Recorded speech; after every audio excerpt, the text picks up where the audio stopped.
Middle East tensions continue to rise, with Shiite Iran accusing Sunni Saudi Arabia of deliberately striking its embassy in Yemen. This as Tehran bans imports from the kingdom. China's stocks plummet 7% in half an hour, triggering the circuit breaker to end trading for a second time this week. The aftershocks are felt throughout the global markets. And a knife-wielding man shouting Allahu Akbar is shot dead after entering a police station in Paris, as French capital marks 1 year since the Charlie Hebdo jihadist attack.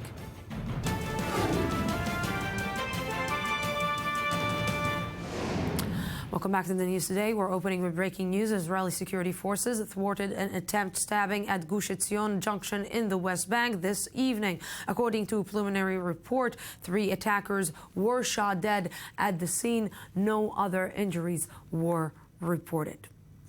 And we're continuing with Charlie Hebdo. A man brandishing a knife and reportedly shouting Allahu Akbar was shot dead after entering a North Paris police station today. It comes on the 1-year anniversary of the Charlie Hebdo jihadist attack, and as France struggles to balance its newfound security needs long-standing liberal traditions. I-24 News correspondent Uri Shapira reports. The tricolor flag was removed Tuesday from the commemorative plaque showing the names of 11 of the victims of the Charlie Hebdo massacre 1 year ago. Ever since the horrific attack on the satirical magazine's headquarters, the values these colors represent, liberty, equality, fraternity, have been put to the test. Ladies and gentlemen, you protect the French people. You also protect the way of life, their liberty. That way of life, that's what the terrorists wanted to attack. January 7, 2016, the first anniversary of the attack, provided another sad reminder of how fragile the current situation in France is. A man was shot dead by the police after he tried to enter a police station while carrying a knife and a fake explosive belt. A year after the attack, France is still putting the pieces back together.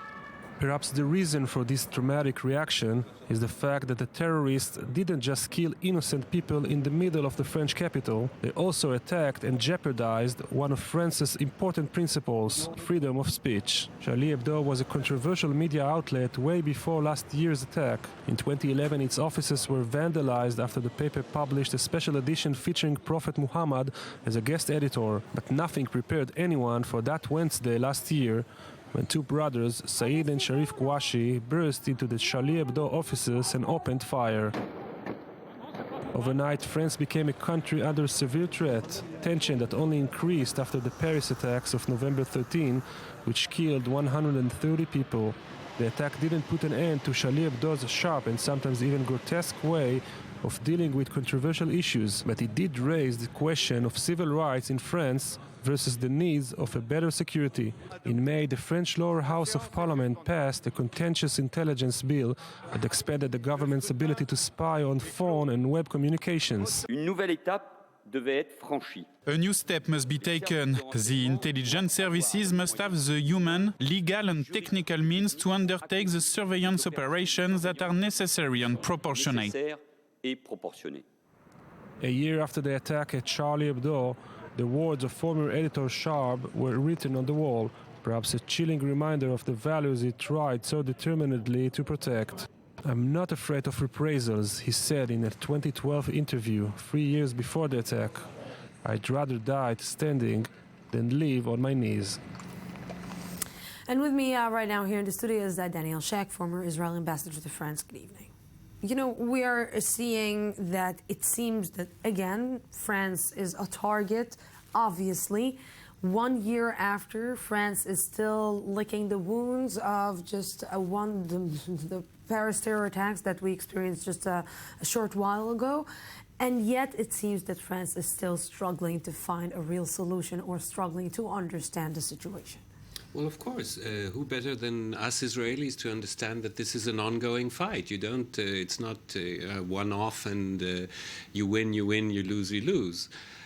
This is going to be part of life in France, and I think that, for example, you know, today's event, a year ago, I'm not sure this guy would have been shot. when he entered the police station.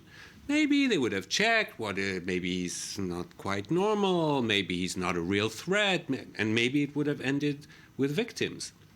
I think the awareness in France that this is becoming part of life has begun to settle. You can see it in the legislation, you can see it in law enforcement, you can see it in the number of security personnel on the streets, and you can feel it in the public debate, in the political discourse. It's there to stay. I want to join to this conversation Christian Malade, our I24 News international analyst in Paris. Good evening. Thank you very much for joining me. Good evening, Lucy. Christian, I want to ask you a personal question, and not from the analysis point of view, but from your point of view. As a citizen of France, how did you experience the last events and the last year in France? Well, I would say that today, after the trauma has amplified after the failed terrorist attack of today you just developed. I think when I heard President Hollande and Prime Minister Valls this morning repeating that France is at war with the Islamic State and Muslim fundamentalists and Salafist cells which are spread all over the country. But the headlines of Charlie Hebdo is still very interesting. The killer is still on the road, yes. But it's terrible, Lucy, to realize that the government started taking the drastic steps expected by the population, not really after the Charlie Hebdo's terrorist attack a year ago, but especially after the latest terrorist attacks of last November the 13th. We never really drew the conclusions from the social riots 11 years ago in the Paris northern suburbs, where we had young Muslims, non-integrated, unemployed, which demonstrated violently. So let's put it again this way. Laxism prevailed everywhere with the various left-wing or right-wing governments in front of the rise of Muslim fundamentalism in this country. Were there any measures that were taken by the government towards the migrants, let's say minority in France, by getting into these ghettos that we spoke about, ghettos, of course, not the real ghettos, to these neighborhoods, to these people, to approach to these people that felt that they're not part of the French society? You know, Lucy, 1/10 of the French population is Muslim. We have 6 million Muslims in France. I have heard for many years promises which has not been held by the various governments, as I said, saying we are going to integrate this third generation people coming from Algeria, Tunisia, Morocco, former French colonies in North Africa. But nothing has been done. And as a result, we have this social explosion of people who have been recuperated by radical imams in the mosques in the country. And we get these terrible results. So now it's true that after a state of emergency, which has been one of the steps taken, the control of the frontiers, the security means which have been taken in the airport or in the railway station, it's true that the French have waken up to a new reality that Israel knows far better than we do in France. Yes, definitely. Christian Malade, thank you very much for this. I want to ask you, Mr. Shak, you know, I want to try to compare it to a situation that we experienced this week here in Israel. Prime Minister Benjamin Netanyahu gave let's say, amount of money to the Israeli Arab population, a step that was not done for a long time, maybe by any other government. And then he takes a step back from it and says, no, there are some conditions to take this money. And then he says, no, I didn't mean that there are some conditions, but we will look into it. Oh, by the way, it's not 15, it's 10. Playing like that with a minority, with the mind, with the psychology, with the integration of a minority, with the way to make the minority feel that it is part of a society. Is this the correct way to make the minority feel that you are part of, like what is happening in France? Certainly not. Although you have to note that there is a very big difference between the two situations. The Arab minority in Israel are not immigrants. They were here from the start. They were part of the State of Israel from its establishment.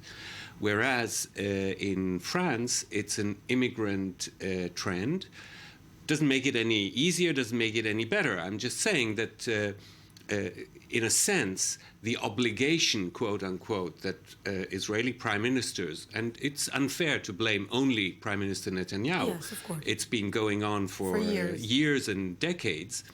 The responsibility of Israeli governments towards the Arab Israeli citizens is, in a sense, far bigger and more natural and more an integral part of the life of Israel than it is for the French for the French towards the Muslims. But you need to take far-reaching steps in France, as you certainly do in Israel, and you cannot play around with it and condition it. You have to show a commitment, because if you want them to belong, if you want them to embrace the same values and the same things that you stand for, so that you will be able to say, listen, you're part of our society, you have to behave by our norms, you're not outcasts, then you have to be more determined than any of the Israeli governments. Amazing, because who thought that France and Israel will be so close? Well, we have many ties between the two societies, so here's another one. So many situations, even in this. Daniel Shuck, thank you very much for this. Thank you. Dozens of people were killed today in an attack in the Libyan town of Zliten, one of the deadliest since Islamist militants started expanding their presence following the fall of Muammar Gaddafi in 2011. I-24 News defense correspondent Shai Ben-Ari has more. The deadliest terror attack in more than a year in Libya, a country that has known almost ceaseless violence since the beginning of the Arab Spring 5 years ago. A truck bomb exploded at a police training facility in the town of Zliten, east of Tripoli, Thursday morning. Hundreds of new police recruits were conducting morning exercises at the time. He came driving really fast. He drove through the gate in a large vehicle and then exploded. There were conflicting reports of the number of casualties, but according to one health ministry official, at least 47 people were killed. Though no group immediately took responsibility for the bombing, the attack comes against the backdrop of recent gains by the Islamic State terror organization along Libya's Mediterranean coast. Partly as a result of the vacuum created by the lack of a single credible government in Libya, Islamic State has managed to establish a foothold, particularly in Sirte, which was previously the home place of Colonel Gaddafi. But IS is now expanding beyond Sirte as well. This footage, shot by members of the group, purports to show the town of Bin Jawad Wednesday after it was captured by the jihadists. On Monday and Tuesday, Islamic State terrorists attacked oil facilities at Ras Al Anouf and As-Sidr with mortar shells, setting ablaze 7 oil tanks that were still burning Thursday. 9 guards were killed in the fighting, but security forces loyal to the Tripoli government say 30 IS terrorists died as well. There's a real danger that if in Libya they were able to gain control of oil-producing facilities, then they would find a way to sell it, and that would generate money to allow them to even form a quasi-state of the sort we see in Syria and Iraq. Even discounting Islamic State, Libya remains divided between rival governments seated in Tobruk in the east and Tripoli in the west. While a tentative UN peace deal was agreed between some of the members of each body in December, neither parliament currently has a majority in favor of the deal. So long as these divisions remain, others are likely to take advantage. And with me right now is Ali Waqt, Senior Middle East Analyst. Good evening. Good evening, Lucy. So let's talk a little bit about the situation in Libya. This is a place that we haven't spoke about for some time now. We spoke about Iran, about Syria, of course, about Yemen.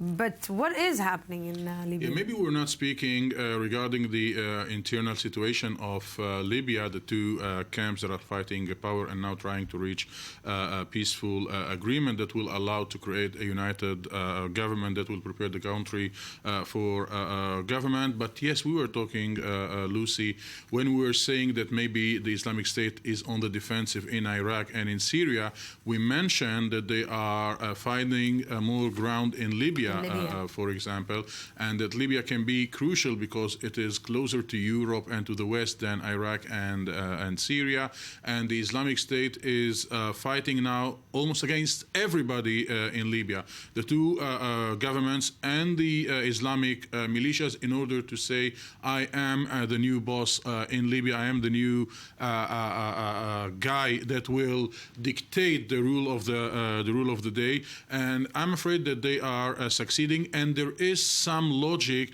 in the focus that the Islamic State is putting in Libya. It will allow the organization to keep and to strengthen its relation with Egypt and Sinai, and today, of course, there was an attack in Cairo, and the Islamic State Wilayat Sinai in Sinai is challenging the government, and it will enable the organization to strengthen its situation in the Maghreb, in North Africa, on the expenses of Al-Qaeda, who is still in the Maghreb stronger for the moment than the Islamic State. What is enabling basically the Islamic State to get stronger in Libya? Is it the fact that it wasn't, let's say, the focus or the headline or let's say the focus in the Middle East, and it was Syria and Lebanon and Iraq?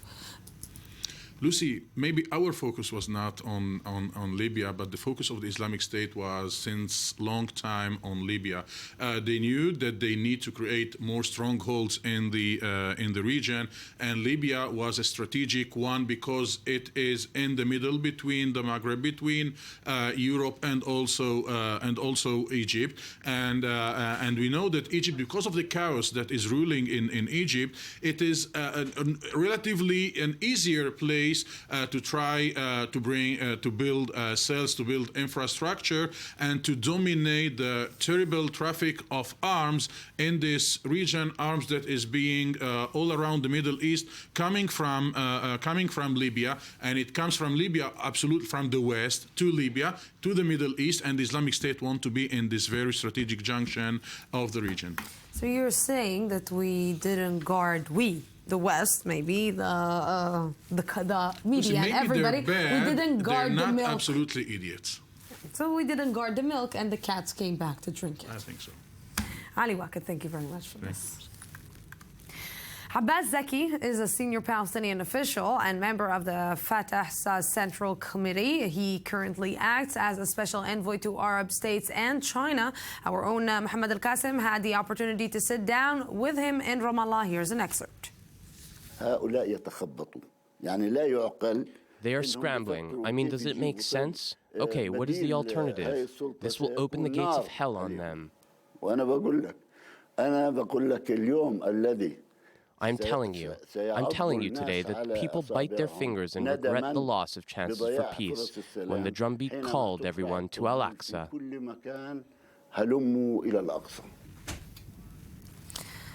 And with me right now here in the studio is Mohammed Al-Qasim, I-24 News correspondent and analyst. Good evening. Thank you very much for coming. So, Mohammed, were you, let's say, you went and you got out from this interview on a positive note or on a negative note? Well, look, Lucy, we've been talking to a lot of Palestinian officials in the past few months, and I can tell you right now that the Palestinian Authority, Fatah, Hamas, and everyone within the Palestinian territories is in disarray. The Palestinian Authority believes that it's left out, that the Palestinian issue is not the main issue that the world used to try to resolve. The Palestinian-Israeli conflict isn't the main conflict that the world really right now is interested in resolving. They have Syria, they have Yemen, they have the Iranian-Saudi issue now, and the United States, the main peace broker between these two parties. It's an election year, presidential election year, and it's really very busy to look into this conflict now. The Palestinian men and women are not starting to ask some questions on the streets? They have, and the Palestinian Authority feels the pressure. President Abbas definitely feels the pressure that the Palestinian people and how they look at the authority isn't in a positive way. His popularity has sinked in the last few months. He knows that, and he is taking steps trying to alleviate the pressure off of him as well as the Palestinian Authority. I can tell you that one of the reasons why he called the speech yesterday, an important speech, is just to show the Palestinian people that he's not out of touch with them. There was really not much within the speech. It was somewhat of a recycled speech yesterday. Very few things here and there that looked new, but it's a repackaged speech. President Abbas is trying to make the Palestinian issue and himself relevant back again in the region and the world. You know, I'm seeing the situation. I heard him and I heard President Mahmoud Abbas saying what he said yesterday. We're seeing that the Palestinian issue is off the table in the Arab world. It's also off the table of the Israeli, let's say, table, an Israeli priority. And we're looking at the current situation of Mahmoud Abbas. We're seeing the wave of terror. Where the Palestinian Authority is headed.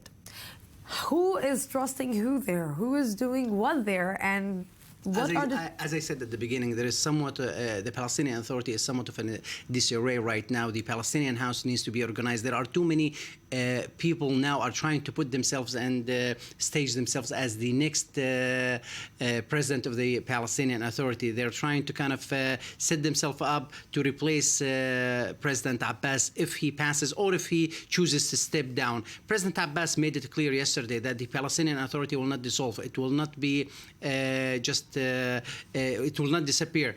But at the same time, there are about 4 or 5 strong Palestinian officials who are vowing to replace him as soon as the opportunity rises. No, in one word, the things that they're telling you on camera are the same things that they're telling you off camera? You know how politicians... Hamid Al-Qasim, thank you very much for this.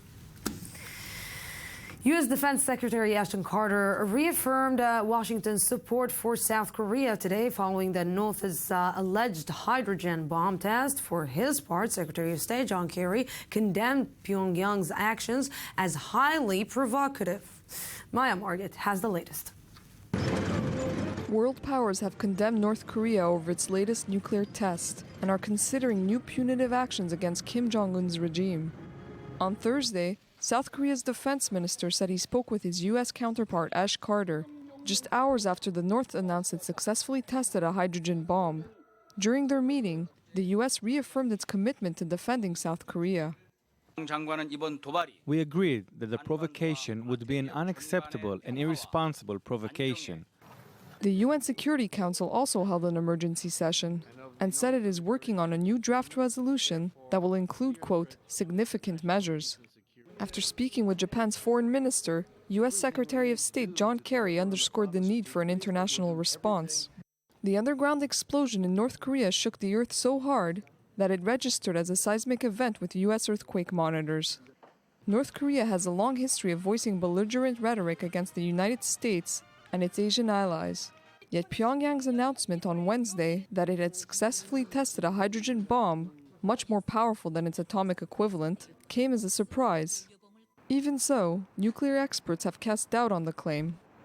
It's early to judge from the earthquake magnitude. However, it is hard to believe that this is a real hydrogen bomb given the scale, but we can possibly say that this is a boosted fission bomb at the most.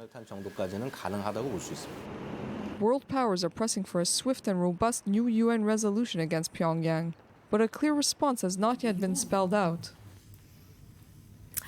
Okay, usually this time of the week it belongs to Dr. Hani Zubaydah and Eli Ochenberg, who promised to come back. She came back. We're going to tell you on air, Hani Zubaydah is late. He's not coming. So instead of Hani Zubaydah, we put here Charles Pibelzer. Thrown into the hot pot. Good evening. Good to have you both Thank you. here. Always a pleasure, though. Always a pleasure. So we decided to do some Shakshouka. Shakshouka. Our viewers don't understand what Shakshouka is. I will explain. We are bringing the American politics, we're bringing the Israeli politics, and we're starting to combine forces. Charles, let's start with you. We're just 1 week before the polls actually start and the voting actually starts in the United States. We're getting very, very close. The Iowa caucuses are coming up. I just saw the Reuters rolling poll actually right before I got into the studio. Donald Trump hovering about 41, 42%. It's actually quite remarkable. The next closest competitor is Ted Cruz at 13%. He's opening up an almost not an insurmountable lead, but the kind of lead that Hillary Clinton holds on the Democratic side. And everyone says Hillary's a shoo-in, a shoo-in, a shoo-in, and that Trump is going to fall by the wayside. We've spoken about it. I'm not so sure he's going anywhere. I think he's going to do very well in Iowa and then a week later in New Hampshire. I'm finding it difficult to imagine the potential relationship between Netanyahu and Trump, though. Like, I know they're both hawkish, they're both eccentric, they're both unique, but I don't see them together sitting in the Oval discussing global. I don't know. I'm afraid of this this bond. Do you not find that Adelson may look like a little bit like an elderly Trump? There's something. Is there if he is used to Adelson, he can be used to anyone. Yeah. No, but I think it's very convenient for them now to support each other. But I'm not sure what will happen in the moment they will actually have to work together as partners and not just, as two politicians struggling for their lives. So tell me. We heard Vice President Martin Indyk, and maybe it's connected or not connected. How come Martin Indyk this week, the Vice President of the United States, remembered that Benjamin Netanyahu, in the funeral of Yitzhak Rabin, late Prime Minister Yitzhak Rabin, told him that I remember that he told me that he's going to beat his guy now because he's dead. He will be remembered as a hero, not as the losing politician, as would have happened if he would won against me. Well, it wasn't actually in the funeral. That is maybe the most interesting thing. So we have this Indyk, his comment, but very, very quickly after, suddenly all the diplomatic correspondents in Israel tweeted a photo of Netanyahu from the funeral of Rabin, and guess what? Indyk was not there, not next to him. And when people asked the Indyk to comment, so his office said he's not commenting on those things, but Netanyahu's office said it's a blunt lie, never happened. And what can I say? Evidence showed that Netanyahu might be right this time. There's no love lost between the two, that's for sure. Indyk has been around for a very long time. He was the primary envoy to the peace talks that did not get off the ground. And it's clear Indyk had blamed Jerusalem for the failure of the talks. Netanyahu did not like this in one bit. So again, this is just the latest in the saga between the Indyk Bibi Netanyahu relationship. But I think it's a new stage if one of the sides is choosing to lie. He actually backtracked a little bit on that, saying that it wasn't this specific moment. It was in a different place. It's very suspicious. Yeah, but the specifics in these cases are important. You can't just say something like that in the funeral when we're still burying the prime minister is totally different than to say it in the dinner or in a meeting afterwards. And where politics would take the center stage as opposed to remembering Rabin. The funeral, I'm trying to think. You remember, you interviewed Martin Indyk? Yes, I did. And he said there were 5 prime ministers, the 3 prime ministers that decided that they're going to do some kind of a concession about the Golan Heights. One of them is Benjamin Netanyahu. Yeah. He doesn't like Benjamin Netanyahu so much, does he? Not like him whatsoever. Yeah. Okay, too bad. Next time, just remember the place. It will be very important. Thank you very much. It was a pleasure, It was Charles. fun, I don't you think I've two. ever been in the studio with you. No, it's so No, you exciting. never. It's so exciting. It's a first. Okay, Hani Zubaydah. He's not coming back anymore. Gone. Yes, he is. We love Hani Zubaydah. Thank you very much. We're going out for a small break and update from our news desk, and then we will be back for the third part of the news today. Don't go anywhere.